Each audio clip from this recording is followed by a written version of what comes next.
grown-ups, welcome back to Kidding Around. My name is Melanie Smith and this is your weekly update.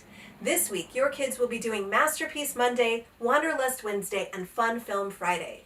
On Monday we'll be talking about the artist Frida Kahlo and her beautiful artwork called The Frame. Your kids will get to recreate that amazing artwork with their own picture or drawing of themselves, and they'll also get to make this fun headband that Frida wears in that great artwork. On Wednesday, we'll be traveling to Sierra Leone, where the hippo is king, and your kids will get to make their very own hippo with marshmallow teeth. And then on Friday, we'll be talking about the film Abominable, and your kids will get to make a Yeti pillow to watch the movie with. All of the materials required for all of these projects are listed right below this video, and they're on the individual videos as well. Thank you so much. Have a great week.